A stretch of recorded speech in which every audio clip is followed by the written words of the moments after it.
मालिक से कुछ मांगने पर अगर ना मिले तो कभी निराश मत होना, क्योंकि मालिक वह कभी नहीं देते जो तुम्हें पसंद हो, बल्कि वह देते हैं जो तुम्हारे लिए बेहतर होता है। मेरे बच्चे, तुम अगर ईश्वर के शरणागत हो तो हमेशा धैर्य रखो, उन पर अखंड विश्वास रखो। उन्हें यह अच्छी तरह पता होता है कि तुम्हारे लिए क्या उचित है और क्या अनुचित। ज्यादा से ज्यादा तुम अभी की सोच सकते हो कि अगर यह मिल जाता तो काफी अच्छा होता।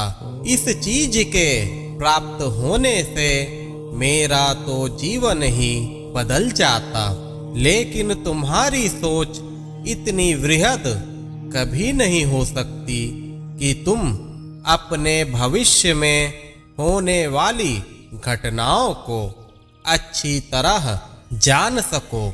लेकिन मालिक परम दयालु होते हैं। यह संभव है कि तुम कभी कभी भगवान से दुखी हो जाते हो, क्योंकि तुम्हारी इच्छा अनुसार वह तुम्हें नहीं देते।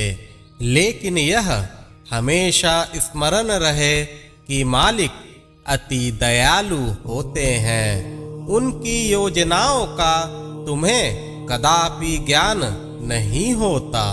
वह सिर्फ इस जन्म के लिए नहीं, बल्कि आने वाले कई जन्मों की रूपरेखा तैयार कर रहे होते हैं। आने वाला समय तुम्हारे लिए कैसे सुखदाई हो, वह इस पर कार्य करते हैं। आने वाली विपत्तियों से कैसे तुम्हें दूर रखना है, वह इनकी योजना बनाते हैं। मालिक का रूप काफी वृहद होता है। उनकी सच्ची परख इंसान के सोच से बाहर होती है।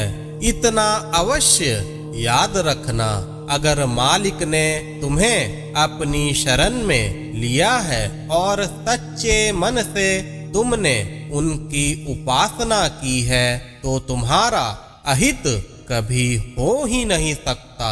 मेरे बच्चे, यह तो जीवन है और जीवन में सुख दुख आते जाते रहते हैं, लेकिन हमेशा धैर्य और हिम्मत से काम लेना चाहिए। मैं मानता हूँ कि कभी कभी दुखों की तीव्रता इतनी गंभीर हो जाती है कि दुख के भंवर में तुम खुद को डूबा डूबा महसूस करते हो।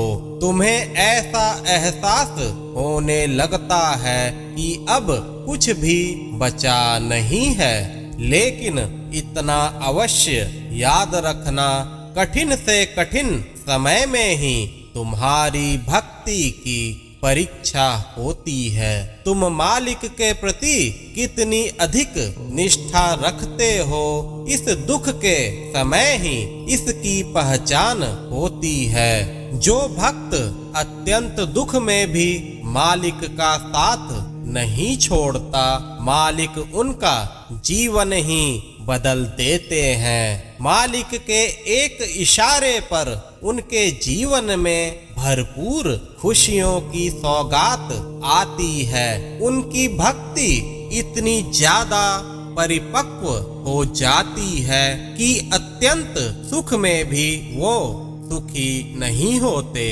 और अत्यंत दुख में भी वो दुखी नहीं होते।